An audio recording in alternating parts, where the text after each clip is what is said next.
النهاردة في الفيديو ده هنتعلم طريقة 2 في 1. هنعمل ايس كاب وفي نفس الوقت نقدر نحولها لكوفية. وعايزة اقول لكم ان هي سهلة جدا جدا. يعني لو انت لسه مبتدئة وعارفة كده اساسيات الكروشيه واساسيات الغرز فخلاص انت كده عملتيها. بصوا هي كده انا بعملها ايس كاب. تمام شايفين؟ ربطتها من فوق وبقت ايس كاب. ولو حابة أعملها كوفية هاوريكم دلوقتي. بنفك كده الرابطة من هنا وبتبقى كوفية. وعايزة كمان أوريها لكم في اللبس علشان تبان أكتر الفكرة اللي أنا بقولها لكم. تعالوا نشوف هنعملها ازاي. هنا أنا هلبسها كآيس كاب فبربط الرباط من فوق وهبدأ ألبسها وده بيبقى شكلها. شايفين بتبقى نازلة من كده اللي هي بيبقى آيس كاب اللي نازل. وده الشكل التاني اللي هو بيبقى الكوفية لما بنبقى نفتحها من فوق. عايزة أقول لكم إن هي سهلة. وتعالوا بقى نشوف الأدوات اللي احنا هنستخدمها وإيه هي الغرز اللي احنا هنستخدمها. أنا استخدمت الخيط المصري ده وإبرة رقم 4.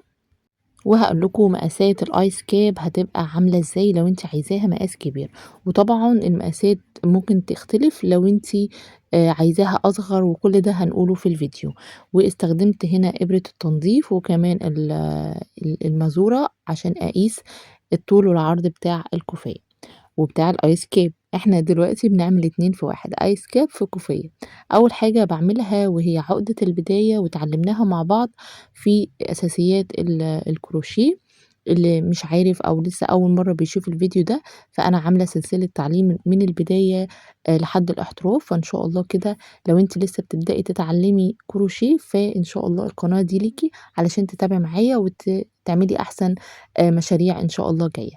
أول حاجة أنا عملت عقدة البداية وبدأت إن أنا أرتفع مجموعة من السلاسل مش عدد معين بس أنا عايزة طول معين فهبدأ إن أنا أشتغل مجموعة من السلاسل بالشكل ده. واحنا اتعلمنا ازاي نعمل السلسلة.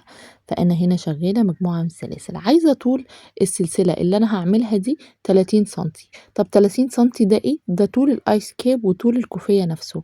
يعني لو انت عايزة الايس كاب انا عملته ليه طويل او ليه 30 سنتي وكمان زاد معايا بقى 32 سنتي. علشان انا عايزة لما البسها ايس كاب تنزل كده عارفين بتبقى تبقى سايبة كده من ورا بيبقى شكلها شيك وحلوة جدا زي التربون بتاع زمان. وهنا كانت معايا حوالي 32 سنتي. عايزاها تبقى نازلة اكتر ممكن تطوليها ل35 سنتي.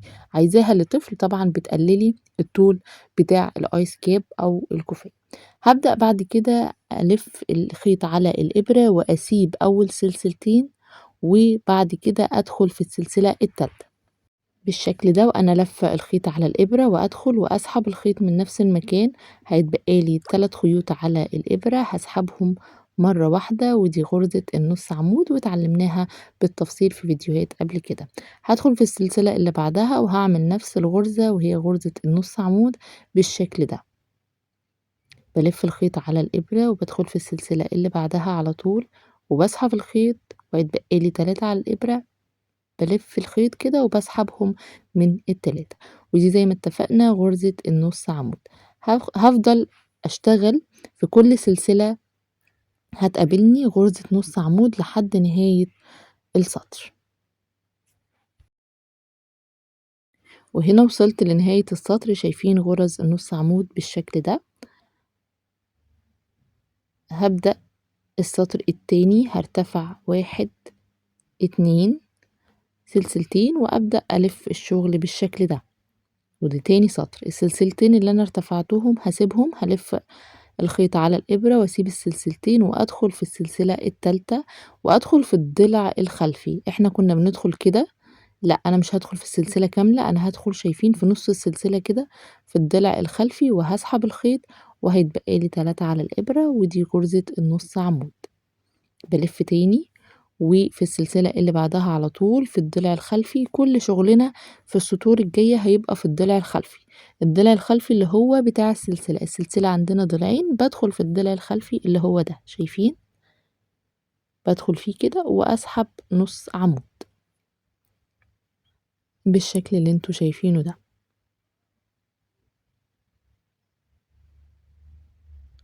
بلف الخيط على الإبرة وبدخل في النص كده وبسحب وبلف الخيط تاني وبسحب من التلاتة، وهكمل كده لحد نهاية السطر، لحد ما اخلص السطر كله بنفس الطريقة. احنا بنكرر الشغل، وكل شغلنا في الكوفية دي او الايس كاب ده غرزة النص عمود. هكمل لحد نهاية السطر ونرجع تاني علشان وقت الفيديو ما يطولش معانا. هنا خلصت السطر التاني، شايفين اهو هبدأ في السطر التالت هرتفع سلسلتين وهلف الشغل، هكرر نفس الشغل اللي انا كنت بعمله، هسيب اول سلسلتين والف الخيط وادخل في السلسلة التالتة في الضلع الخلفي للسلسلة. فكل الفكرة ان انت بتكرري السطور وبتكرري الغرز، فامشي معايا خطوة خطوة وان شاء الله هنوصل لنتيجة حلوة. هكمل انا بقى رايح جاي رايح جاي لحد ما اوصل لطول القطعة اللي انا عايزاها. كل اللي انا بعمله بعمل تكرار سطور. انا هنا اهو كررت السطور، شايفين القطعة بتاعتي كده كملت. عايزة طولها قد ايه؟ انا عايزة طولها يبقى حوالي 40 سنتي او اكتر، 42. شايفين هنا بقت عندي 42 سنتي. دي القطعة بتاعتي، هبدأ ان انا احطها كده على بعض علشان هخيط من هنا علشان تبقى قطعة كده زي ما انتوا شفتوها في الاول. فانا هخيطها. طب هخيطها ازاي؟ هخيطها انا لسه ما قصيتش الخيط ولا اي حاجة، بنفس الخيط اللي انا كنت شغالة بيه اهو. في اخر القطعة ببدأ ادخل كده عادي، شايفين بالشكل ده، وهبدأ ان انا اخيط القطعتين ببعض. يعني هنا هخيطهم ببعض عشان تبقى نفس الشكل ده. طب اخيطهم ازاي؟ هاجي كده الف الخيط، الف القطعة بتاعتي، شايفين من اول الشغل هنا اهو، من اول بداية القطعة بدخل كده وبسحب الخيط كده. انا هخيط ازاي او هعمل غرزة ايه؟ هعمل غرزة منزلقة. طب هنعملها ازاي؟ شايفين هنا بصوا، بدخل في اول سلسلة كده اهي، دي الجنب ده، وفي الضلع الامامي شايفين السلسله، بدخل في الضلع الامامي ليها كده في النص، بدخل في النص وبسحب منزلقه. اعمل تاني اهو، هدخل كده وما يقابلها باللي قصادها في النص كده السلسله من تحت كده اهو في الضلع الامامي، وبسحب الخيط وبسحبه برضو من كل اللي على الابره، مش بلف ولا حاجه، دي غرزه منزلقه. تمام اهو، بسحب كده، شايفين اللي سحبته بقى هسحب برضو من هنا مرة كمان اهو، وبسحب وبسحب برضو من هنا. الغرزة دي هتديني نفس الشكل بتاع الكوفية اللي هو الغرزة اللي احنا عاملينها، فشايفين مش هيبقى فيه فرق خالص لما نيجي نقلب الكوفية بالشكل ده. كل غرزة بما يقابلها بدخل فيها وبعمل منزلقة. هكمل بقى انا لحد الاخر، هبدأ اخيط كل ده لحد ما اوصل للنهاية. شايفين بقى هي القطعة هتبقى كده.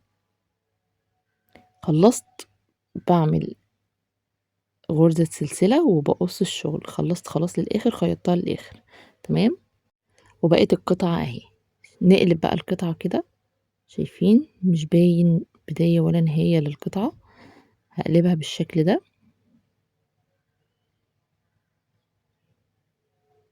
كده. خلاص احنا بننهي الشغل. شايفين اهي مش باينة خالص، باينة كأنها مع الغرزة بتاعتنا. طيب هعمل ايه؟ هبدأ اظبط كده وهبدأ ان انا اقفلها من فوق علشان لما اجي اشد الخيوط تتعمل معايا ايس كيب.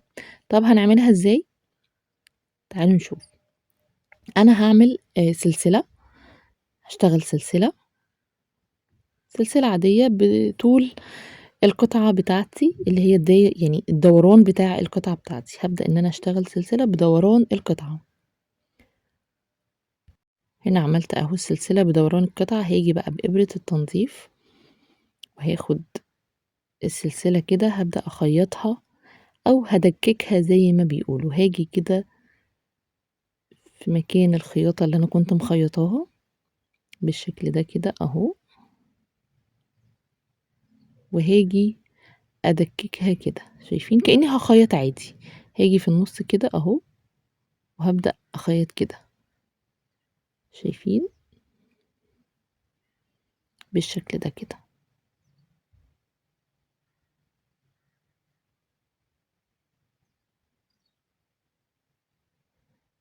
الطريقة دي هيخلّيها لمّا آجي أسحب الخيط يتسحب معايا، وفي نفس الوقت يكشكش معايا ال الice cap.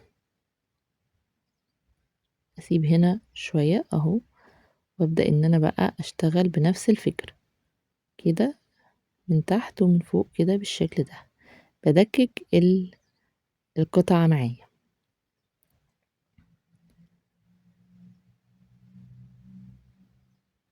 بالشكل ده كده، لحد ما أوصل لبداية الخيط اللي أنا كنت عاملاه.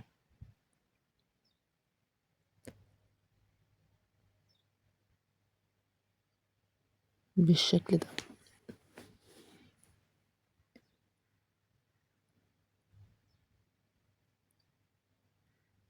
مهم جدًا القطعة سهلة، ومهم جدًا إن أنتِ تمشي بنفس الخطوات علشان توصلي للنتيجة اللي أنتِ عايزاها. عايزة بقى مقاس أكبر، مقاس أصغر، ده أنتِ اللي بتتحكمي فيه، في طول السلسلة اللي هتعمليها، وبعد كده في عرض القطعة اللي أنتِ هتعمليها. هنا أهو وصلت للآخر تمام، أشيل بقى، شايفين من هنا لمّا آجي أشدهم أهو، خلاص كده أنا وصلت للنهاية، بافنش القطعة بتاعتي، لمّا آجي أشد الاتنين كده مع بعض شايفين، هتتقفل معايا، وأبدأ أشد كده وأعمل فيونكة عادية جدًا. حابة تعملي كرات البونبون في الآخر السلاسل دي تمام، عشان ينزل كده كرات البونبون تمام، مش حابة تقدري إن أنتِ تعقديهم عقدة يعني كبيرة، تبقى تخينة سميكة شوية، علشان ما تطلعش وأنتِ بتفكيها تبقى كوفية ما تطلعش. تعالوا بقى نشوف شكلها في الآخر وأنا لابساهم. دي وهي آيس كاب، ودي وهي كوفية. يا رب يكون الفيديو عجبكم، وشير ولايك وكومنت، وشكرًا ليكم.